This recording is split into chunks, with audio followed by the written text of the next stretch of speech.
11월 8일 새벽 예배 말씀 함께 나누겠습니다. 오늘 주시는 말씀은 에스겔 35장, 36장의 말씀입니다. 예루살렘 함락 이후 폐허가 된 이스라엘 지역들을 에돔 사람들이 점령한 것에 대한 하나님의 멸망에 대한 심판이 선언된다. 36장에는 이스라엘 땅의 회복을 예언한다. 하나님께서 열방을 근실하게 심판하는 이야기가 앞부분에 있습니다. 35장에는 그 열방들 중에 이스라엘을 향해서 잔인하게 대했던 또 한 족속, 그 에돔 나라에 대한 심판에 대해서 이야기합니다. 주님께서 나에게 말씀하셨다. 사람아, 너의 얼굴을 세일산으로 돌리고 그것을 규탄하여 예언해라. 하나님께서는 이 세일산 곧 에돔 족속이 사는 이 땅을 향하여 황무지와 폐허로 만들겠다라고 심판의 예언을 하게 하십니다. 이유는 5절의 말씀에 내가 옛날부터 이스라엘의 한을 품고 있더니 이스라엘 백성이 재난을 당할 때 그들이 그 지은 죄로 심판받을 때에 너는 그들 위해 칼을 휘둘렀다. 많은 사람들이 재난 당할 때 더 악하게 구는 그런 역할을 했다는 것이죠. 이스라엘이 하나님께 징계를 당할 때 와서 아주 잔인한 욕망들 드러내고 또 분노와 한을 품고 있는 그런 모습을 에돔은 보였기 때문에 하나님께서 분노의 심판의 시즌에 그 시간과 그 상황들이 이스라엘을 향한 시간이 끝날 때 이 열방, 곧 이방, 특별히 에돔을 향해서 그것도 바로잡겠다라고 말하는 것이죠. 여러분, 누군가가 고통당하고 어려울 때 함께 울어주고 함께 동행해주고 함께 힘주지 못할 망정 그 정말 일어나지도 못할 정도로 짓누른다든지 잔인하게 구는 것은 인지상정상 그거는 할 짓이 못 됩니다. 근데 나라와 민족 사이에 이런 일들이 꽤 있습니다. 이때다, 이게 기회다 하면서 아예 그냥 한을 품고 있다가 재난 가운데 그들을 향해서 칼을 휘둘렀다라고 말합니다. 그렇기 때문에 피비린내 나는 일들이 너를 향해서도 똑같이 나타날 것이다 라고 하나님이 심판을 하는 것입니다. 체첸이라는 나라가 있습니다. 체첸 반군, 우리가 잘 국제 유수상에서 이제 그런 반군과 이 또 정부군 사이에 그런 전쟁 같은 것이 있는데, 한 번은 어떤 버스를 탈취하고 가려고 하는데 봤더니 고려인들, 곧 우리 민족의 이 연해주 쪽에 있다가 그 스탄이라 카자흐스탄 뭐 이렇게 타지키스탄 뭐 이쪽으로 다 이주를 할 때, 카자흐스탄 쪽으로 이주를 할 때 우크라이나 이런 지역으로 이주를 한 적이 있었습니다. 사실 먼저 이주한 사람들이 고려인들이었고 그 다음에 체첸 사람들이 강제 이주를 당했습니다. 그때 정말 어렵게 힘들게 일궈놓은 그런 상황에 또 빈손으로 온 체첸 사람들을 잘 맞이하고 따뜻하게 하고 먹여주고 하는 그런 일들이 있었습니다. 그런 과거의 역사적인 일이 있다 보니까 이 체첸 이 반군 사람들이, 이 사람들이 고려인이란 걸 알고 신뢰를 범했다고, 죄송하다고 하면서 고려인들은 다 보내줬다는 얘기가 있습니다. 은혜의 이야기는 계속 은혜로 돌아옵니다. 그러나 원한 맺힘은 계속 원한으로 돌아오게 되어져 있는 것이죠. 하나님이 그것을 심판하겠다라고 말한 것입니다. 10절, 너는 나 주가 유다와 이스라엘을 돌보는데도 감히 말하기를 그 두 민족과 그 두 나라가 내 것이 되고 내 소유가 될 것이라고 하였다. 내가 그들을 미워하여 분노를 터뜨리고 질투한 것과 똑같이 나도 내게 보복하겠다. 이거 하나님의 말씀입니다. 감히 하나님의 백성인 유다, 이스라엘, 하나님의 소유로 점찍어 놓은 하나님이 돌보는 이 나라임에도 불구하고 넘보면서 내 것이 되고 내 소유가 되고 내 마음대로 할 것이다 라고 했다 그러면 내가 그들을 미워하여 분노를 터뜨리고 질투를 한 것 같이 나도 너에게 하겠다라고 합니다. 이스라엘을 향해서 하나님의 눈동자다라고 얘기를 합니다. 그 눈동자를 찌르는 것은 곧 하나님을 찌른 것이다 라고 말하고 하나님이 갚아주시겠다라고 말하는 듯 그런 맥락에서 들립니다. 한 걸음 더 나가서 에돔 민족은 너희가 입을 벌려 나를 거슬러 허풍을 떨고 나를 거슬러 빈정대는 말을 내가 직접 들었다라고 말합니다. 하나님을 향해서 마저도 이스라엘 뒤에 하나님 계시다 하니까 하나님 있기는 뭐 있어 하면서 아마 그랬던 것 같습니다. 허풍 떨고 빈정대는 말을 들었다. 얼마 전에 국회의원이 청문회에서 이 감사장에 나왔던 어떤 이 국감기관의 기관장이 욕을 한 것이 이제 문제가 돼서 한동안 문제가 됐습니다. 그래서 국회의원 모독이라고 해서 아예 그 정회를 하고 사과해 말을 뭐 하지 않으면 진행하지 않을 거라고 아주 단호하게 국회의원들이 얘기하는 것을 봤는데요. 일개 국회의원도 그런 감정들이 있는데 하나님을 향해서 함부로 빈정대는 말은 참 위험한 말입니다. 당장은 아무 일도 없는 것 같지만 하나님이 다 듣고 계시다는 것을 여러분 성경을 통해서 우리가 이해할 필요가 있습니다. 그리고 주님께서는 그 모든 것에 보복하시겠다, 심판하시겠다라고 말씀하시는 것이죠. 그러면 첫 번째 하나님의 백성, 그러나 심판을 당한 이 이스라엘은 어떻게 될까라는 이스라엘의 미래에 대해서 36장, 37장에 있습니다. 바벨론 포로가 되어지고 이미 나라는 사라지고 성전은 다 무너진 상태의 이스라엘. 36장에는 하나님의 은혜로 말미암아 희망이 다시 시작되어지는 모습을 묘사하고 있습니다. 이렇게 시작됩니다. 너 사람아, 너는 이스라엘 산들에게 이렇게 예언하여 일러라. 이스라엘 산들아, 너희는 나 주의 말을 들으라.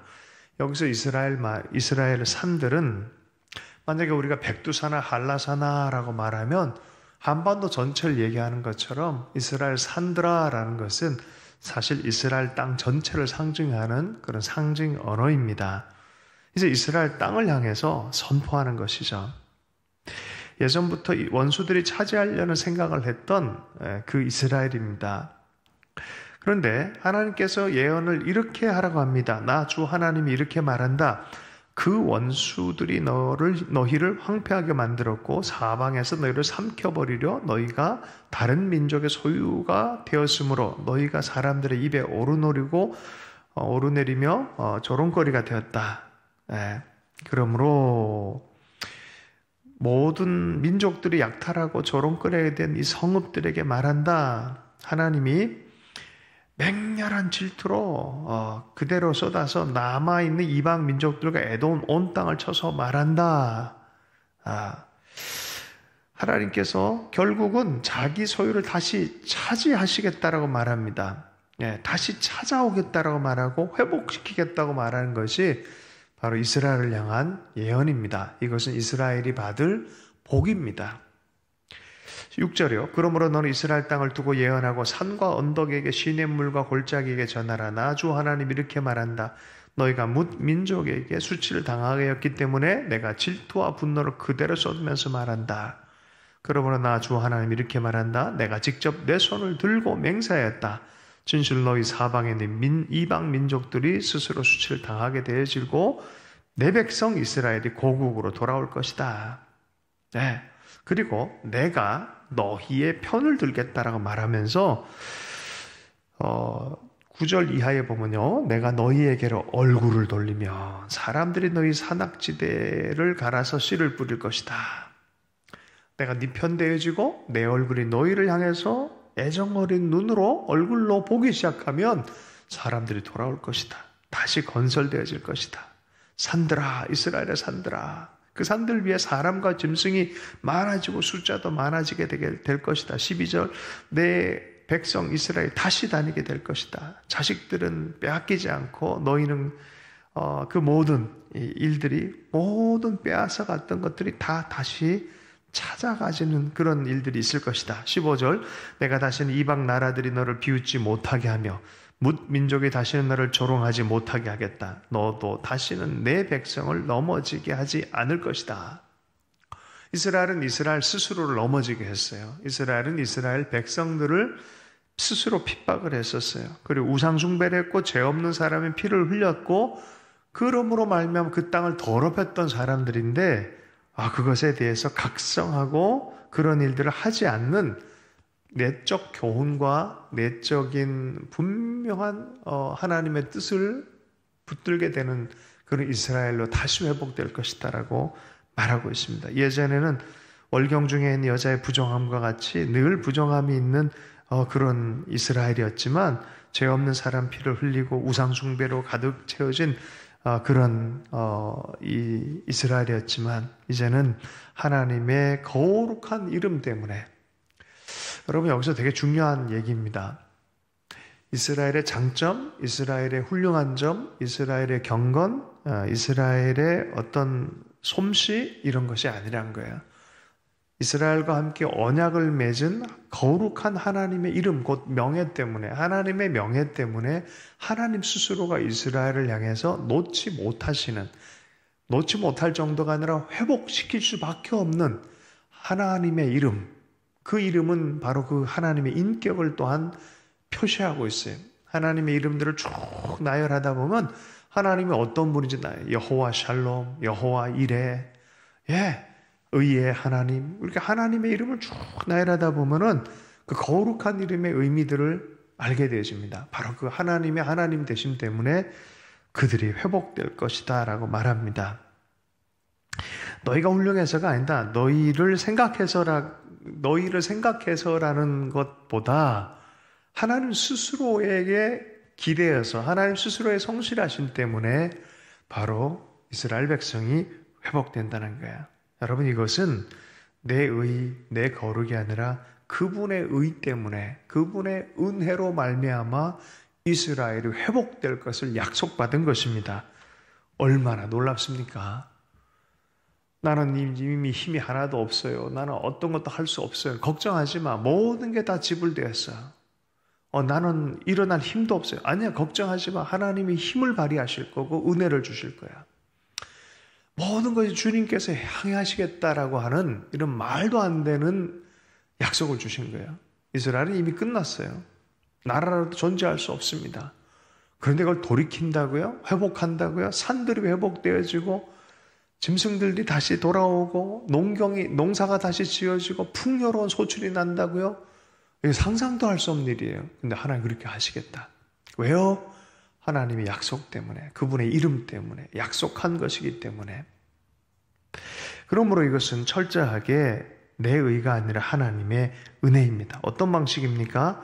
멀리 있던 나라로부터 다 데리고 오는 방식으로. 25절, 그리고 내가 너희에게 맑은 물을 뿌려서 너희를 정결하게 하며 너희의 온갖 더러움과 너희가 우상들을 섬긴 모든 더러움을 깨끗하게 씻어주며 너희에게 새로운 마음을 주고 너희 속에 새로운 영을 넣어주며 너희 몸에서 돌같이 굳은 마음을 없애고 살갗처럼 부드러운 마음을 주며 27절이요 너희 속에 새 영을 두어 너희가 나의 모든 율례대로 행동하게 하겠다. 그러면 너희가 내 모든 규례를 지키고 실천할 것이다.